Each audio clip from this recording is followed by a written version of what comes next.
good evening, and welcome in to the latest edition of Sports Talk Live with your host, myself, Nick Burt. It is Wednesday, August 16th, 2023, and yes, it has been a moment since we have done a Sports Talk Live.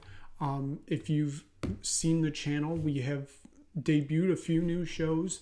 Those will be continual, which means, Sports Talk Live kind of takes a little bit of a backseat. Plan is still for it to stay on Wednesdays, but depending on how things go, it might get shifted around. You never know.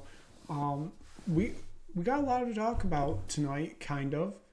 First, I feel like I should mention these three lions on the shirt right here. We'll just get straight into that. We have a Women's World Cup final set. It will be Spain versus England on Sunday morning at 6 a.m. Eastern Standard Time. We'll be doing a more in-depth preview on Back of the Net come Friday. But a great performance by England this morning, defeating Australia 3-1. Australia had their chances in the game, just couldn't convert. It was England's game to lose, basically.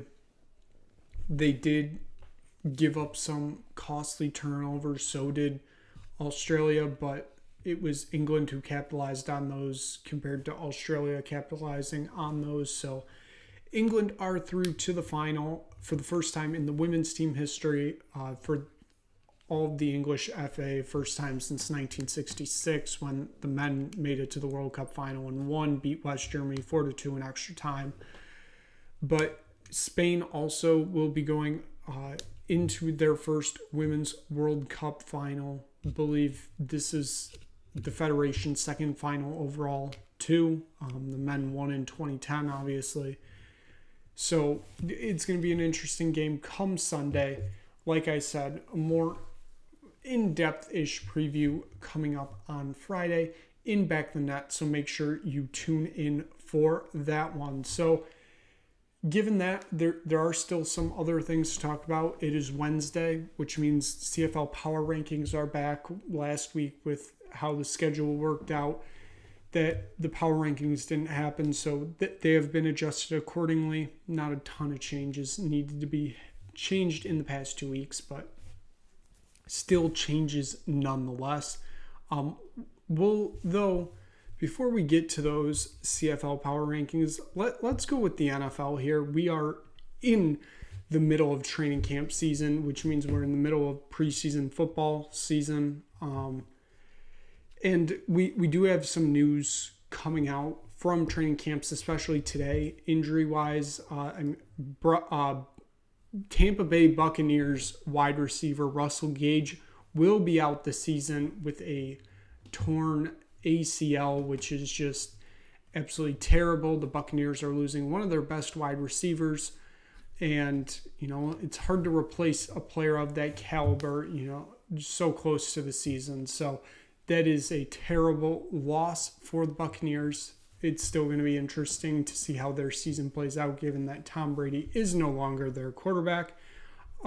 Titans wide receiver Treylon Burks, he suffered an LCL sprain, which it's not terrible, but it could have been an ACL, obviously, so it could have been much worse. He's only most likely going to miss a few weeks, so given that it could have been a season, positives there.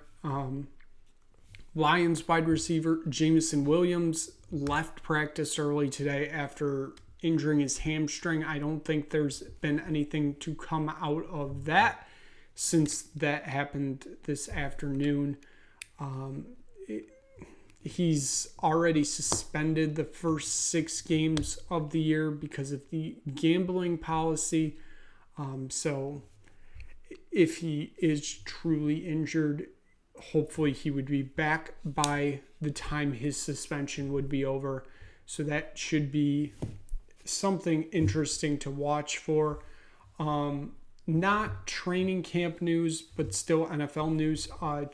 Former Chargers tight end, I should say, Antonio Gates, will be inducted into the Chargers Hall of Fame this season. A great player, one of the greatest Chargers tight ends of all time, getting the respect he rightfully deserves by going into the Chargers Hall of Fame. Other news that happened a few days ago, but still wasn't talked about, and I would like to give my thoughts on a few. Ezekiel Elliott, former Cowboy, former Ohio State Buckeye, is signed to the New England Patriots. I believe it was a 1-year deal. I don't know about this signing. It kind of worries me. This feels like this is just going to be an absolute disaster. I feel like Zeke and the Patriots just don't align. They just don't. And I feel like this is going to be it's not going to be full-blown Antonio Brown style, fallout with the Patriots. But I could see him just not working with the Patriots at all, and then this just becomes a huge mess. I don't know. I personally don't think that the Patriots needed Ezekiel Elliott. I think, they're not going to be good anyways, so it's a signing. That's about the best I can say about it. It's not terrible because he's still a good running back, but it's not great because I don't think it's going to work at all there. And then another running back signing, this time once again in the AFC East. The New York Jets sign Dalvin Cook. I believe that was also a 1-year contract. This one, once again, I don't get. Breece Hall is coming back. He had an explosive first 4 weeks, I think, before he tore his ACL and was out for the season. He's coming back. He's going to be healthy. He was your RB1 last year. He's probably going to be RB1 this year. And I don't get why you're bringing in Dalvin Cook also. Because Dalvin Cook, once again, a very good running back. He had some very good seasons in Minnesota. I don't get why, they would also sign him given that Breece Hall is already coming back. So we'll see what happens with that one. It's just, like I said, it doesn't feel totally right. I feel like that's not a good fit, kind of like Ezekiel Elliott to the Patriots. So we'll see with that. And then finally, Anthony Richardson was named starting quarterback for week 1 for the Indianapolis Colts, their 4th overall pick, throwing him basically into the fire come week 1. I'm sure he's ready. It's just, I still don't think he was worth the 4th overall pick, but it's the Indianapolis Colts, so what can I say? They're going to do whatever they want to. It's going to be interesting to see how he plays. He didn't show a ton in his first preseason game against the Buffalo Bills, but he only played, I believe, the first quarter, so there wasn't a lot of time to show something. I feel like it's going to be a real developmental curve for him, though. It's going to take a few games for him to fully set into the NFL, and should be interesting to watch nonetheless. So given that, I feel like now we'll move to the other football, Canadian football. We do have a week 10 to recap, given that, it was not recapped on Monday since there was no show on Monday. So we might as well do it now before we get into the power rankings. So a week ago tomorrow, because this game happened on Thursday, the Winnipeg Blue Bombers traveled to Edmonton, were down early. Looked like the Elks were finally going to get their first win on the season, and then the Blue Bombers just came back and made sure that didn't happen. They defeat the Edmonton Elks 36-29. For the first time in what seems like forever, the Elks actually showed fight. They had a lead for a decent amount of the game. So their opportunity was there to win. I don't know what it's going to take for them to win. They're so bad that you you don't know when it's going to happen, basically. So I feel bad for the fans of Edmonton, given that, they still haven't won a home game since 2019. The losing streak is at 21, I believe, right now. 21 straight home losses, which not great. They already broke the North American record with 20, so they're only adding on to it. I believe their president was let go this week. That's not going to help on the field, so I don't know. I don't know what the Elks do next.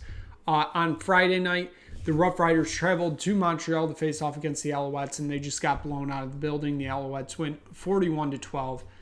Jake Dolegala played most of the game because Mason Fine got injured, so the Rough Riders are down to their third-string quarterback. They traded for Angelo Pimpkin Jr. from the Tiger Cats. I'm sure we'll see him playing this weekend. The Rough Riders are just that bad. They're competing down there with Hamilton and not as much as Edmonton, given that Edmonton can't win a game to save their lives. But they're just not good at all. A full rebuild needs to happen this offseason and a fresh start for the Riders organization. On Saturday night, the Stampeders played at BC Place against the Lions. The Lions just routed the Stampeders with a 37-9 final score. The Lions still look like a very good squad. They got blown out last week, obviously, against the Blue Bombers. It was going to be interesting to see how they bounce back, and they bounced back miraculously. Does help that they were playing the Stampeders, but nonetheless, they played a really good game, and they got the win. They're still, I think they're in second now in the West, given that Winnipeg now has the tiebreaker over them. So both teams are still on the same record, I believe, but I could be wrong with that. And then finally on Sunday night, the Toronto Argonauts at home defeated the Ottawa Redblacks 44-31. The Argonauts train just keeps rolling. Obviously, they lost the game against Calgary, which I don't think a lot of people expected.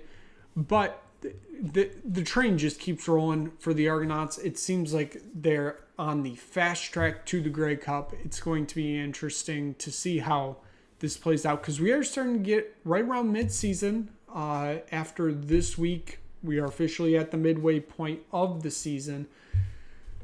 And obviously, the Blue Bombers are still up there. The Lions are still up there. The Argonauts are still up there.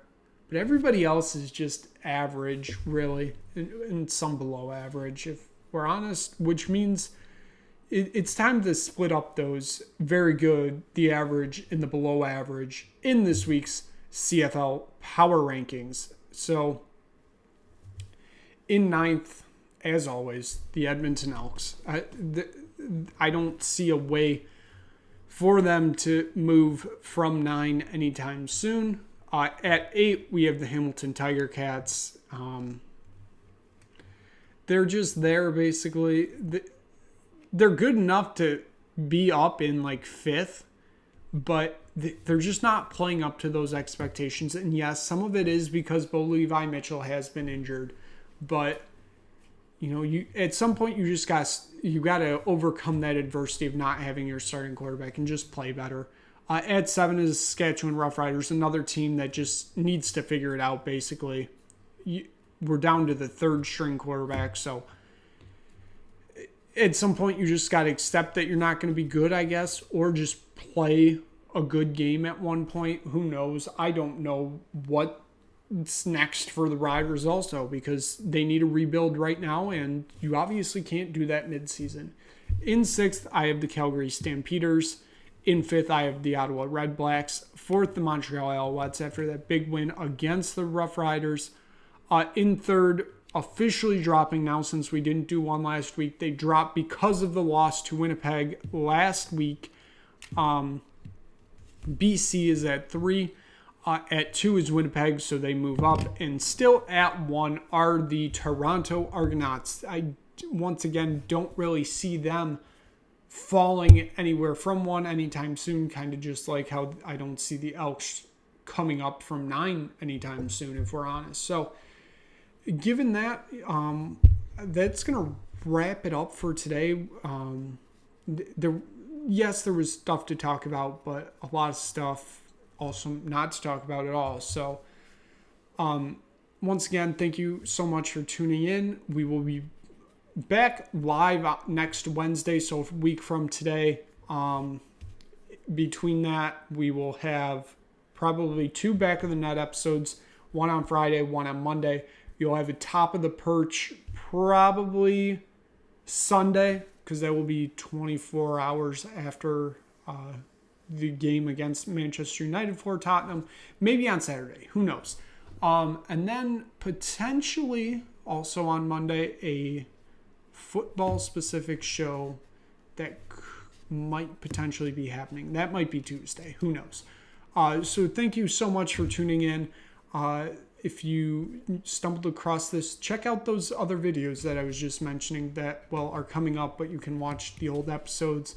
If you enjoyed it, subscribe, like, tell anybody you know about the show. And like I said, we will be back live next Wednesday at 9 p.m., but there will still be videos coming out from this channel within that time. So make sure you tune in for those, and we will be back on Wednesday for another edition of Sports.